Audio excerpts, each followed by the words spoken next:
Okay, mungkin dalam masa yang agak terbatas ni ya, mungkin saya boleh bagi dalam 30 saat, 1 minit ya, untuk buat satu kesimpulan tuntas. Kita mula dengan Tuan Zul. Okey. Saya nak sebut adalah kenapa media baru ini begitu dikagumi oleh masyarakat yang terbuka ini. Contohnya blog adalah kerana hak mereka. Apabila kita lihat satu blog, apa yang ada di situ? Iaitu kehebatannya penulisnya menyiarkan apa yang nak ditulis, tetapi komen dan pandangan balas. Maknanya pembaca boleh kontes balik apa yang telah disiarkan, idea, maklumat dan sebagainya, dikontes balik ketika itu juga. Berbanding dengan kita tonton TV, kita dengarlah apa yang dikatakan oleh jurnal tanpa boleh apa-apa. Tetapi blog, kita pergi ke situ, kita siarkan satu benda, mereka kritik, mereka tak betul lah, bagi sokong. Ini sebenarnya yang menyebabkan rakyat terasa sekarang media baru ini adalah satu benda yang memberikan keadilan. Dan kemudian yang mempelopori media baru ini adalah kumpulan-kumpulan yang menyokong politik baru. Dan sebab itulah saya rasa ciri-ciri penting yang perlu dipertahankan oleh mana-mana, terutama sekali dalam konteks sekarang, Pakatan Rakyat yang hendak pergi kepada politik baru ini, iaitu hak, kebebasan dan keadilan yang diberikan kepada siapa saja, orang yang kita berhadapan, iaitu rakyat yang dalam konteks politiknya, dalam konteks kami awam medianya, pembaca kami. Dalam konteks orang politiknya, rakyat yang hendak mengundi. Dan saya itu yang ciri utama yang perlu dipertahankan. Terima kasih banyak. Okey, silakan. Sebagai penggulungan, maknanya sekarang kita perlu, cabaran kita ialah membentuk satu Malaysia. Saya setuju dengan apa yang Datuk Seri Najib bercakap, tapi dia pergi ke arah itu persoalan yang lain. Dan cabaran kita ialah menggarap semua tadi. Yang kedua ialah sejauh mana kita respon. Saya ulang balik, sejauh mana kita respon. Sebab Barisan Nasional respon dengan cara yang cukup pening dan amat mengelirukan.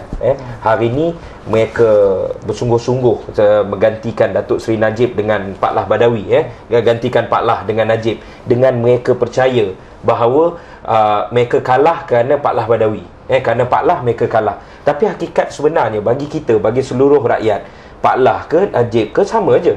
Bagi saya, anak muda, kita berdepan dengan sebagai individu yang sama. Cuma persoalannya ialah spin master mereka telah spin dengan menipu sendiri dengan pemimpin-pemimpin mereka. Jadi now kembali kepada tajuk ini ialah perkasakan rakyat itu lebih penting daripada kita feed dan kita spin sesuatu mengikut kehendak kita. Itu cabarannya. Okey, silakan.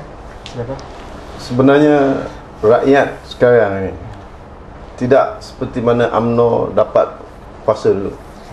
Tahun 1957 UMNO dapat kuasa, Perikatan dapat kuasa. Dalam keadaan rakyat pada masa itu butuh huruf. Mereka ini tidak terdedah kepada maklumat. Sekarang ini rakyat telah mudah, maknanya mereka lebih cerdik, mudah untuk dapat maklumat dan sebagainya. Dalam konteks ini, kita, Pakatan Rakyat, kena menghadapi cabaran ini dengan penuh teliti. Kalau kita tidak teliti, kita tidak mengikut apa yang kehendaki oleh rakyat ini, kita khawatir kita akan jadi seperti mana tahun 2004. So inilah cabarannya. Rakyat semakin cerdik dengan politik baru yang ada sekarang ini, rakyat dengan media baru dan sebagainya. Kalau katakan BN pula yang lebih baik daripada kita dari konteks politik baru ni, kita bermasalah. Maknanya kita sendiri, selain daripada kita mengharapkan Barisan Nasional berubah, sekarang rakyat dah berubah, kita juga kena lebih berubah untuk mendekati mereka.